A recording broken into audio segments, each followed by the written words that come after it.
All right. Now, we've just gone through a whole lot of these biaxial equations, and they're pretty complex equations. And it turns out that 150 years ago, well, not quite, but 1880s, I think, there was an alternate method that was derived to calculate them.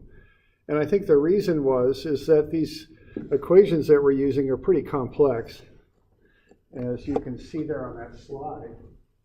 This is on 380 is where I am. And, you know, in the days before computers and even calculators, this was a lot of work. And it required someone pretty educated. I mean, there weren't as many educated people running around in those days, I don't think. So I think it was, if they could come up with an easier way just to run through these calculations, it was a really good thing. And someone came up with something, and then it was an engineer named Otto Mohr from Bavaria, I think, and he came up with a graphical way of calculating these stresses up. He created something called Mohrs circle. And what he found is he could develop a way where if you plotted up a circle on graph paper, you had all the possible stresses that could occur in an element, and that you could then just look at coordinates on that circle and find out what stresses were on the element. It was a much easier way to do this given the technology of the late 1800s.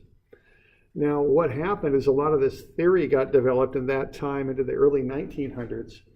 So a lot of the theory is developed on Mohrs circle too. So you'll see a lot of references to this when you go through like soil mechanics, which I did as a civil engineer, advanced structures and stuff like that. So you'll see this a lot, even though to some degree it's a little bit obsolete, because now that we have computers and electronic calculators and graphing devices, we don't need this as much. But given at the time it was developed, it was a much easier way to do these calculations than going through all this stuff with sine of this and cosine of that and sigma x plus sigma y over 2 and all that, okay? So that was the impetus for it. Now, what you have here are a collection of coordinates. The x-ordinate is the normal stress. The y-ordinate is the shear stress, okay? That's how this works. You plot it up on an axis then where you have the x-axis is the sigma axis. The y-axis then is the tau, sigma being normal stress, tau being shear stress. I will point out that the shear axis is down on this, which is a little odd, but that's how it worked out. All right, so just a little bit on the derivation, and once again, let's not get too hung up on the derivation. But Otto apparently had a little time on his hands, because this takes a little bit of messing around to get this worked out. What he did is he took the normal stress equation right there, that's equation 25, and he subtracted that one constant as he saw it, the sigma x plus sigma y over 2, off from both sides of the equation. So he got it into this form. And then he wrote down the shear equation, the general shear equation, equation 26. And he said, boy, those look an awful lot alike. Why don't I square them and then add them up?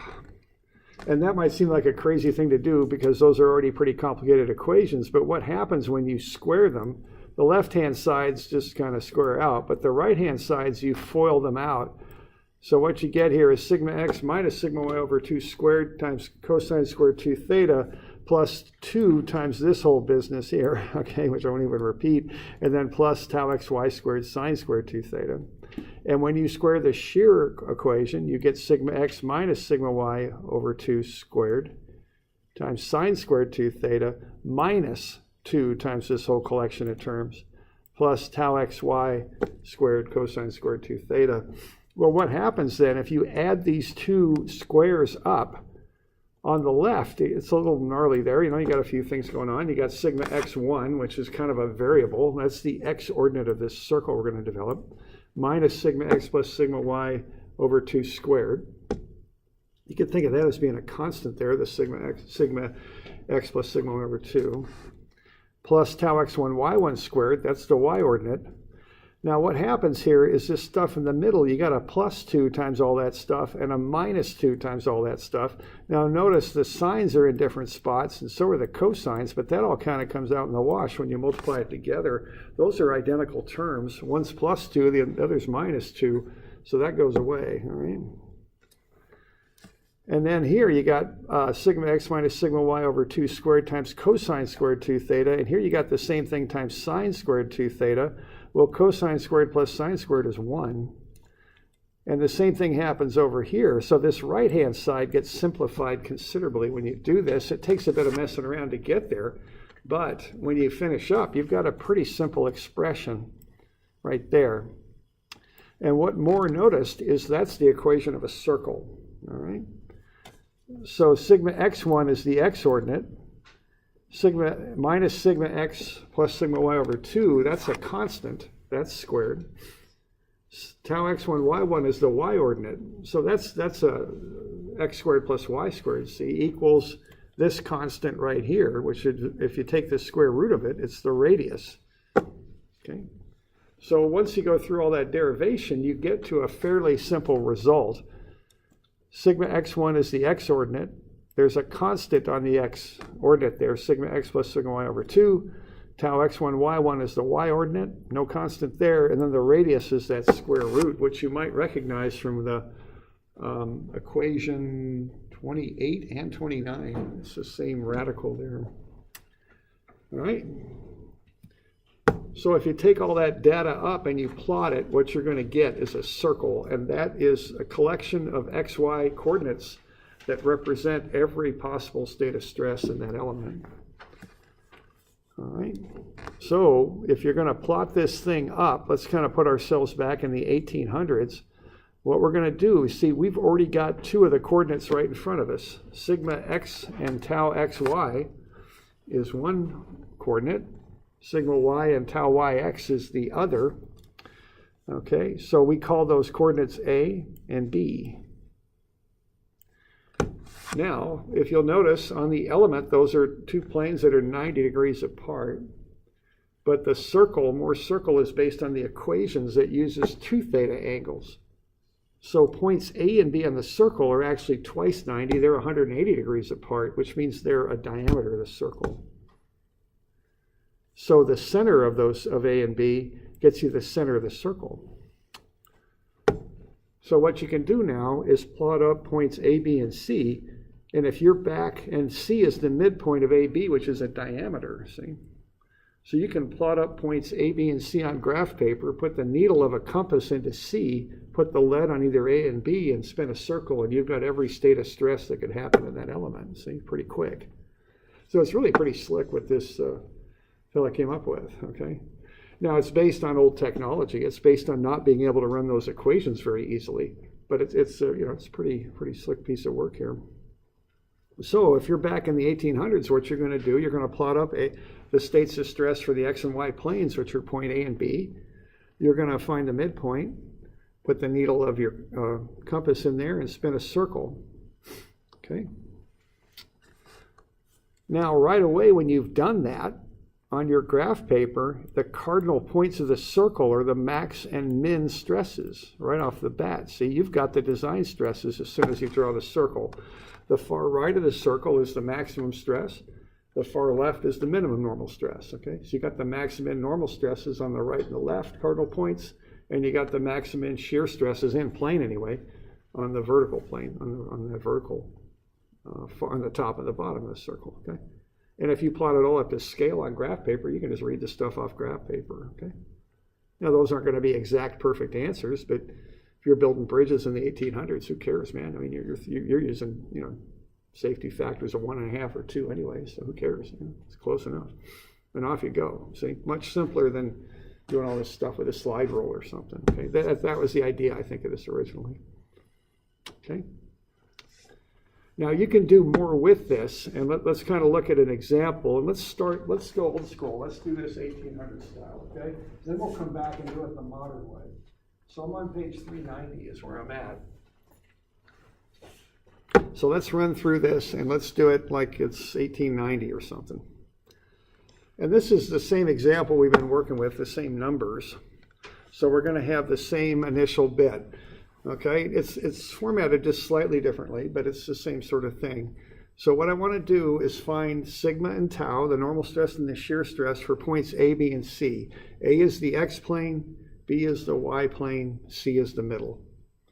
Okay, So I just get those points figured up. That's where I'd start. And all I got to do is look at the element, okay, and fill those in. It's just like what we were doing earlier. It's formatted just a little differently, but it's the same information, okay? So what, I got sigma on the A plane, which is the X plane, is negative 52. The shear there is a negative 40, because that shear on that plane would spin the element clockwise. On the Y plane, that's point B, I've got 90, positive, and 40. Positive 40 this time, because the shear on that plane would spin the element counterclockwise. And then I got my C point, which is the average. So negative 52 plus 90 over 2, that's 19. And negative 40 plus 40 over 2 is 0. Now, tau is always 0 for C. You don't really even have to calculate that out, but it'll always be 0, okay? So what I've just done is I've found 3 points for the circle. A and B are on the perimeter. They're at diameter for the circle, because the circle is based on the 2 theta equation. So A and B are 90 degrees apart on the element, but they're 180 degrees apart on the circle, and that means they're at diameter. And then the center point is the center of the circle, okay? So I got those. So what I would do, I would use a compass and draw up the circle, and I did that for you with AutoCAD. Okay, that's drawn up for you, all right? So there you go. Now, one thing that's a little funny on this, and we'll get to why later, but shear is positive down. It has to be drawn that way so some angular stuff works out. It's a little glitch on this, but it's just how it is. Okay, you got to remember that the shear axis is down. So I plot up the points. Okay, I put my needle in C, I put the lead on A or B, and I draw a circle. And that's really about all there is to it. There you go. Now, the one really quickly useful thing about this is I immediately have the principal stresses and the maximum in-plane shear stresses. I just look at the graph paper and give those values, and I'm just looking and doing the best I can. I mean, again, it's not critical. If I'm doing structural engineering in the 1800s, I don't need 4-point accuracy. I mean, it's just not needed, okay? So I can pull it off graph paper. So I'm calling that far right point about 100. One on the left is negative 62, near enough. The middle point I know is 19, so the top point is 19, and I'd call it about negative 80. Remember, up is positive on this thing. And the one on the bottom is 1980. See, I'm just looking and just calling those out. And they're pretty good. Okay, you know, they're pretty close. So the one real advantage about this that I can see is you can get those principal stresses just right after you draw the circle. You've got them. They're the cardinal points of the circle, okay? So the biggest tensile stress is 100. The biggest compressive stress is 62. And the biggest in-plane shear is 19. Or excuse me, I'm sorry, it's 80, plus or minus 80, all right? So right off the bat, you can do that. Okay, so we all right with that?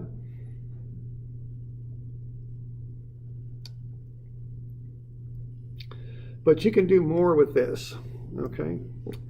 Now, point A there, I've got. Now, what point A represents on the circle is the stress on the X plane, which is the vertical reference plane that we use.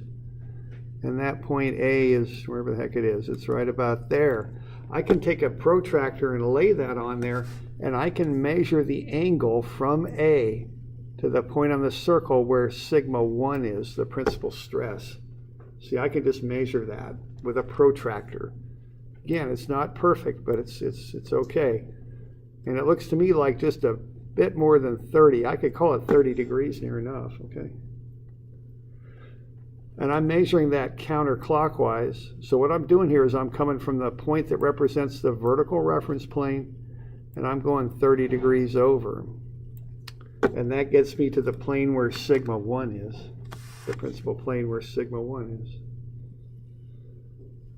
Now remember, this circle was drawn based on the formulas, which are based on 2 theta. So off the circle, I got 30 degrees. That's 2 theta. Half of that's 15. Okay. So the angle from the vertical plane on the element to the plane where the maximum normal or compressive stress is 15 degrees, according to this method. And see, that's why tau has to be positive down, because that way counterclockwise on the circle is counterclockwise on the element. That's why that was done. Okay. I'll call that angle alpha, not that it's called that in a textbook or anything, but that's what I'll call it. Now, let's kind of do a quick check on our accuracy. See, we've done this problem analytically with a calculator already. We did it on page 357. What was the angle when we did it on page 357? Is it right at the top there on 357? Is it 14.7, I think, or something? I can't remember. 4.7. I'm sorry? 4.7? There was one before that, before we added 90. Yeah, 14. Okay. And I got 15 here, you know, it's plenty good, right? All right. Okay, now to get to the other principal plane where the maximum tensile stress acts, I go 180 degrees more, okay? Half of 180 is 90, so I go 30 plus 180. That's 210, I take half of that, and I get 105. So that's the angle to the second principal plane. And I got 104.7 when I did it analytically, okay? So see, this is a very effective way to calculate this stuff up. I'm just using the angles off the circle to get from the point that represents the vertical reference plane to these principal stress planes. And I got 15 and I got 105. I got to remember to divide by 2. So on the circle it was 30, so half of 30 is 15. And then to get to sigma 2 there, the maximum tensile stress, it was 210, so half of that's 105.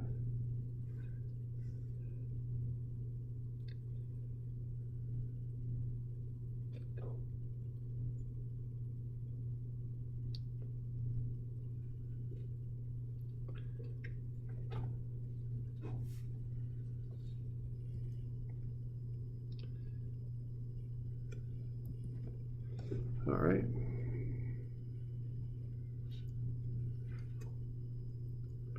All right, now if I want to find where the maximum shear stress is, all I got to do is start at A, that's my vertical reference plane, and then I just measure down to the point on the circle that represents tau max. I'll go counterclockwise here.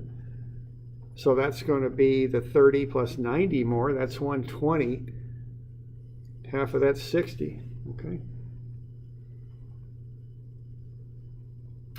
So I can get all the angles off of here too. Okay. Just measure them with a protractor, divide them by 2. That'll get me the angles. And again, with the technology of 1880, this is much, much simpler to do this than it is to run all these numbers, because you don't have a calculator back then. I think maybe they had slide rules. That was about it, okay? Now, the other thing about this is you're going to run into this when you look at derivations and things, because they did a lot of this theoretical work in strength of materials in the early 1900s, and they still didn't have calculators, so they used Mohrs circle to describe things. So again, I remember going through my soils class for civil engineering. We used this stuff a lot to describe things, okay? Now, one other thing you can do with this, let's say I want to find the stress on plane CD, just like what we did on that page, whatever page that was, 357, or whatever that was. I can do that off a Mohrs circle too. Oh no, this was before then. This is that first one we did. Same, it's page 320, I think, where we were just finding stresses on planes. If I want to know what's the stress on plane CD, what I'm going to do, I'm going to notice that the angle from the vertical reference plane to plane CD is 32 degrees. Now I'm going to the circle, which is based on 2 theta, so I'm going to double that and get 64. Then I'm going to measure on my protractor 64 degrees from that A point, from C to A. That'll be my reference line. That's 0 degrees. Now I'm going to come around 64 degrees, all right?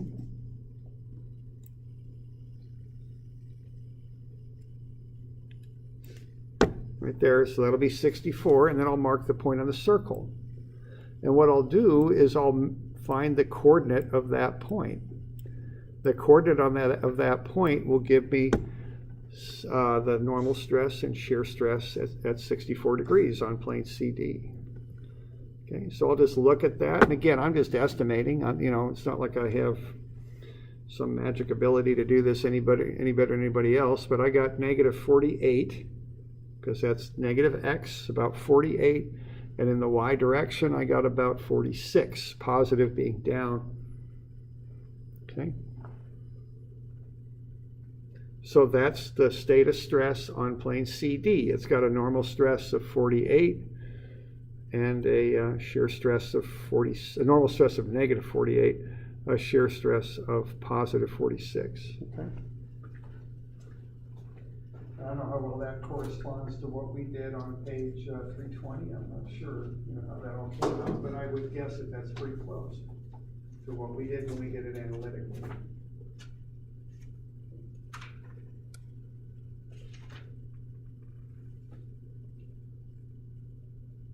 We got negative 48, and the shear we got 46.3. So negative 48.1 and 46.3. So it's pretty good. Okay.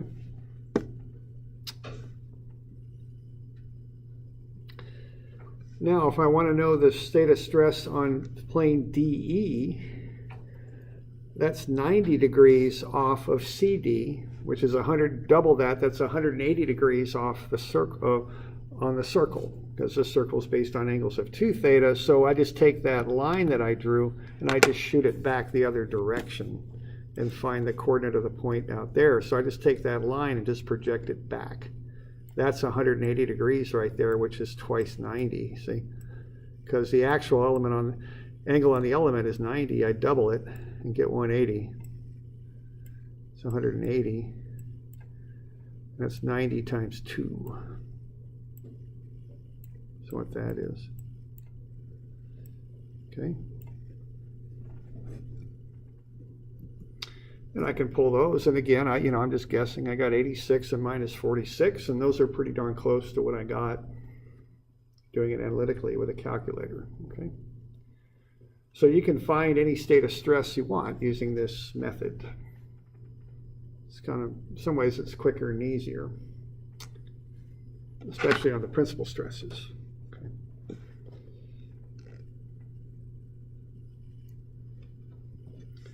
So we all right with that? Okay.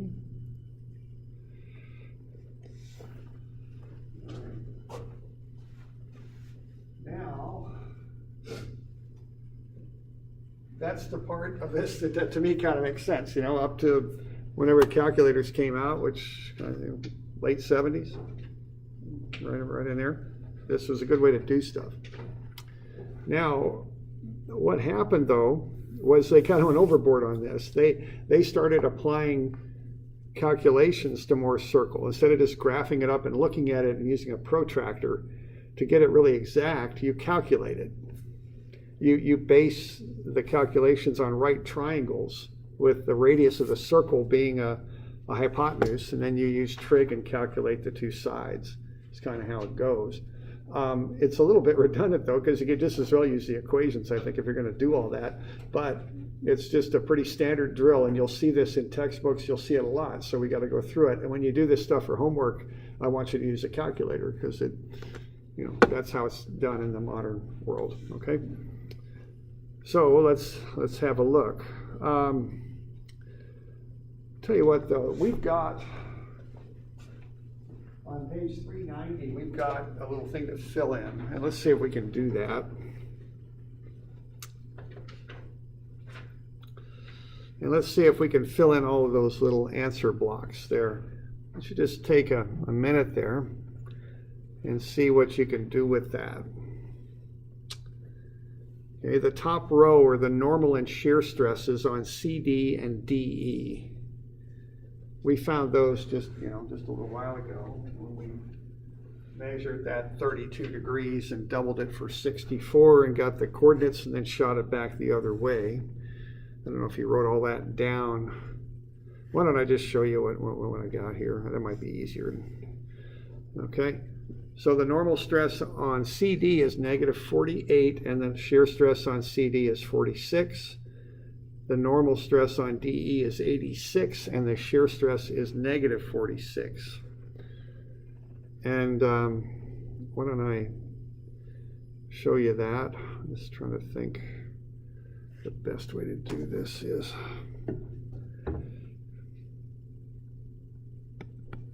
I can't even use that pen, so I'm kind of out of luck on that one. There we go. So we started at A. We rotated down 64 degrees. We got the coordinate negative 48, 46. Then we shot the line back and we got coordinate 86, negative 46. So that's where the those values come from, okay? So on the 32 degree plane, which is based on the 64 degree rotation from A, we got negative 48, 46. And then shooting that line back, we got 86 minus 46. Okay, so that's where that top row comes from.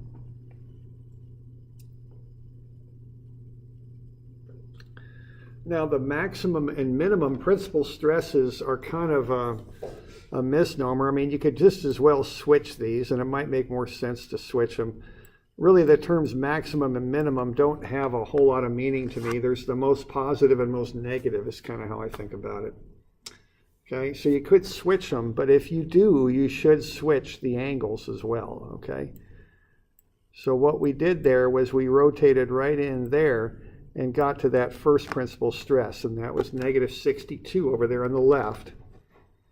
That was based on rotating 30 degrees from A. Half of 30 gets you the 15. Okay, so the negative 62 is at 15 degrees. And then the one on the other side, that's the positive 100. That's over there, and that's 90 degrees more than the 15. That's at 105. Okay. You all good with that? And then the biggest shears were top and bottom here. They're plus and minus. Shears always are, so that's plus or minus 80. We got that value for the y ordinate of that point. And what we're doing, we're rotating 30 plus 90 more down to there. It's 120. Okay. Half of that's 60. So that's where these numbers are coming from that we're filling in here. Okay.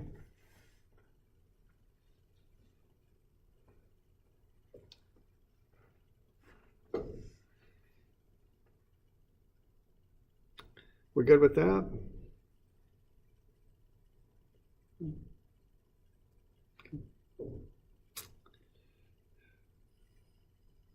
All right.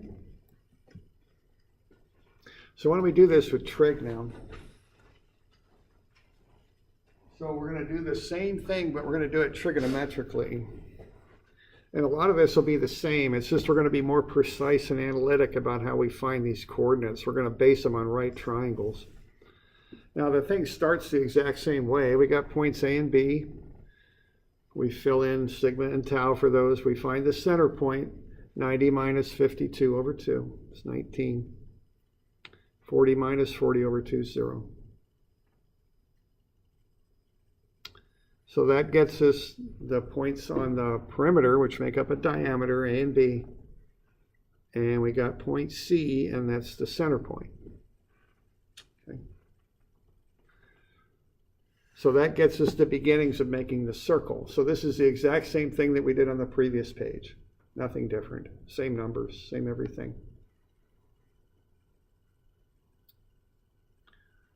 Now the way we create the circle will vary though. We'll start to vary from the previous method when we create the circle, because what we're going to want to know is what the radius is. That's how we'll do it analytically.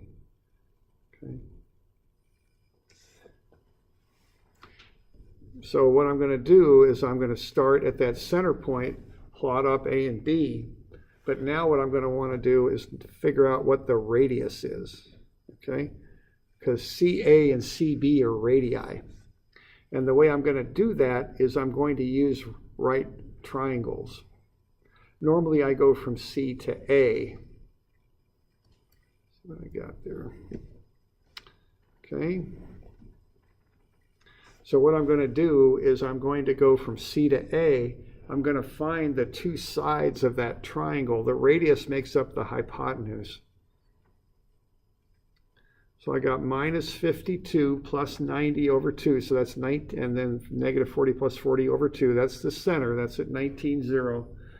And then I've got the point A is at negative 52, negative 40. So what I've got there is I'm going from 19, that's the x value of the center of the circle, and I'm going to point A, that's at negative 52. All right.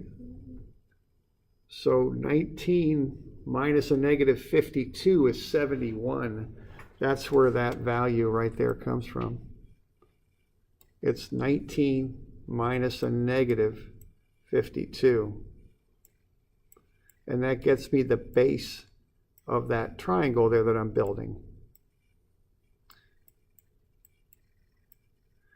The height is just the shear value, it's 40.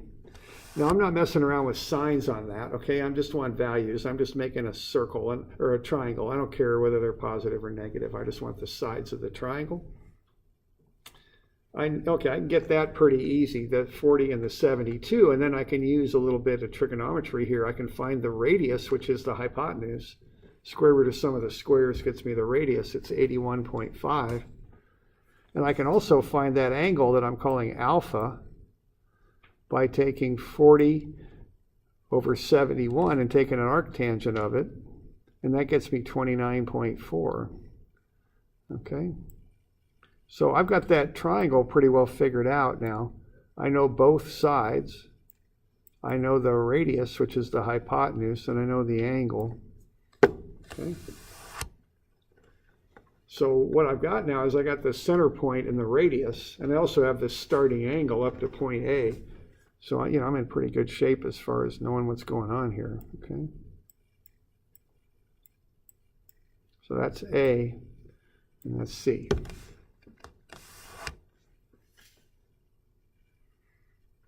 You okay with that?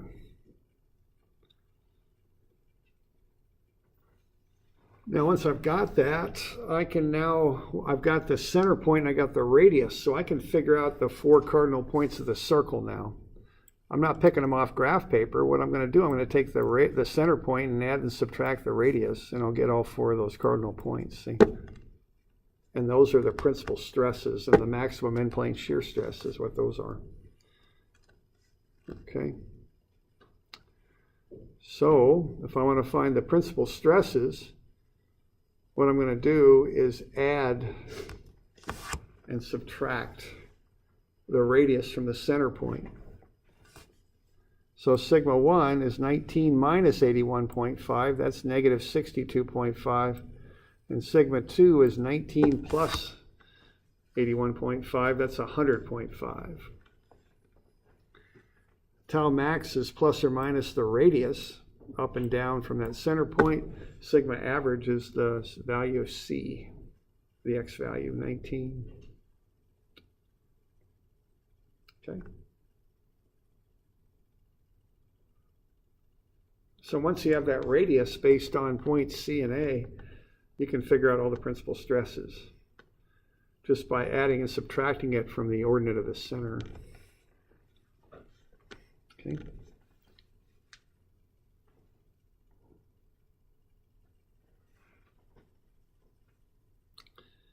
And when you have that alpha angle, you can figure out the angle from there to any of these points you want. That's the angle on the circle. To get the actual angle, you got to divide it by 2. That would be the angle on the element. Okay.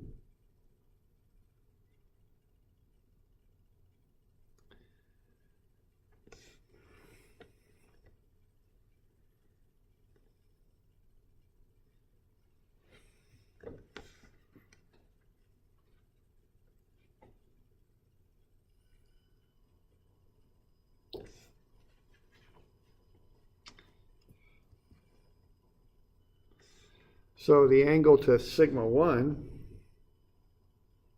would be the 29.4 that's equal to alpha divided by 2. It's 14.7. Okay, so I'm taking alpha over 2 is what I'm doing. And then I can just add 90 to it to get the angle to sigma 2 and 45 to it to get the angle to tau max. That's all. Okay, once you got that one corner angle on that triangle, you can derive the others pretty quick.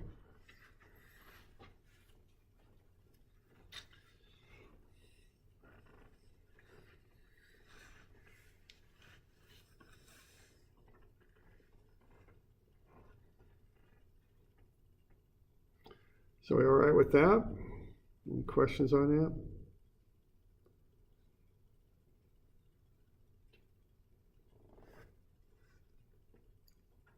Okay.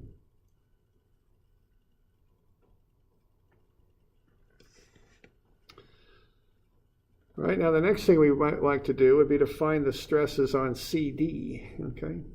Now that's going to be based on that 32-degree angle, okay? So we can do that. To find those stresses, we take the 32. We're going to the circle, so we got to double it. So 32 times 2, 64. So what's going on here is I'll mark out that 64-degree angle. I think I got it marked out on your copy there. It's right there. Okay.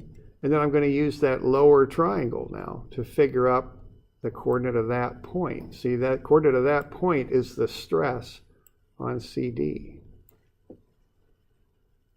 So what I got there, I got 64, which I'm rotating from point A, but I know that 29.4 degrees will get me down to the x-axis. So that leaves 34.6 for this lower triangle. So what I got there is a triangle. That angle in there is 64 minus 29.4. It's 34.6. And the hypotenuse is 81.5. So what I can do is I can just do a bit of trigonometry there and figure out the sides of that triangle, see? It's just a right triangle. And I know the hypotenuse is equal to the radius, and that's 81.5. So I just go ahead and do the math here, the trig, and I can come up with the other two sides. See, this is going to be 67.1 negative. That's cosine of the angle times the hypotenuse. And this other one's going to be 46.3. Okay, just doing that from doing a little bit of trig.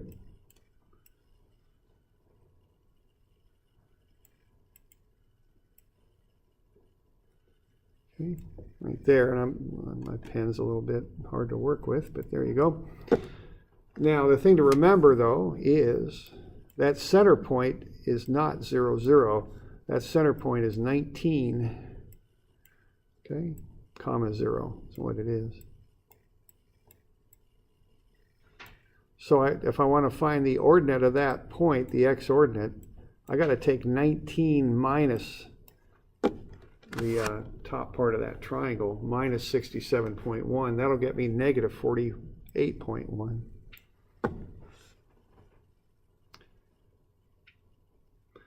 Now the 46.3 I can use because that's the y-ordinate, and I'm starting at a y value of 0. But the x-ordinate, I got to do a little calculation to find it because I'm not starting at 0 for x, I'm starting at 19. Okay.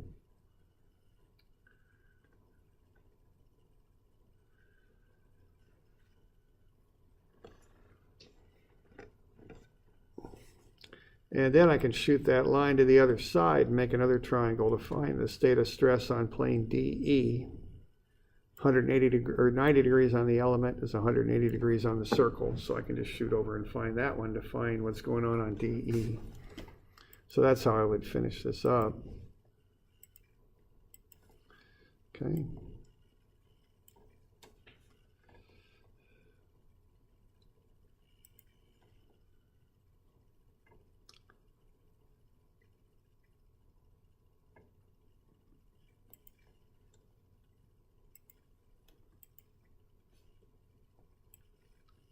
to find this one here. Okay. And that's the state of stress on this plane, right there. Okay. It's the same triangle, it's just oriented differently, that's all. So you already did the trigonometry, you can just add the values to your center point now to get the coordinate. Okay. Same angle, same hypotenuse, same sides. So you just add the stuff a little differently in. Okay. So that's the use of Mohrs circle there to find those coordinates and which are the states of stress at those different locations. Okay. An alternate way to find things, it's still used, people still like to do it this way. You can use the formulas or you can use this. Now, you know, I'll test you on this and be sure you can do it, and I'll give you some homework on it. So you do want to get this figured out. You'll see it down the road. So you do want to get this figured out, okay?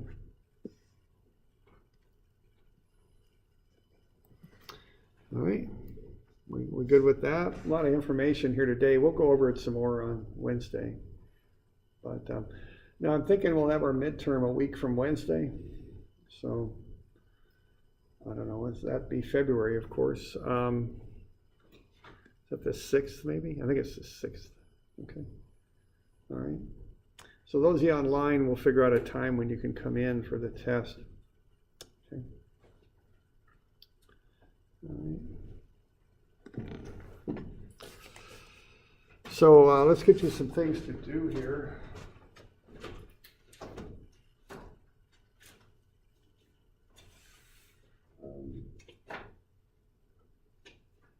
So we'll do 201 and 2 and 211 and 212. These will take a little bit of time, so budget some time for this.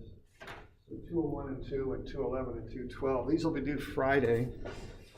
Now those of you in class, I don't know, you might want to make copies of them before you turn them in. I'll get them back to you Monday, but the test is Wednesday. So I think it's always worthwhile to, you know, work a little bit at this and study it, not just the night before the test, but the weekend before. So you might want to make a copy of it, you know, before you turn it in. So these will be due Friday.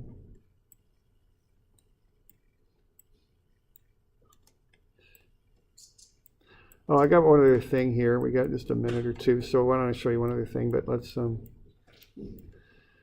see. Is that Friday is that the 1st of February, I think? Yeah. Okay, thank you. There we go. Okay. Might be worth filling those in because I have similar things on the homework, and quite often from years past, people are always asking me how to fill those in on the homework. So it might be good to see you got a good example to get those filled in if you haven't already. Okay. All right. And then the other thing, let's see.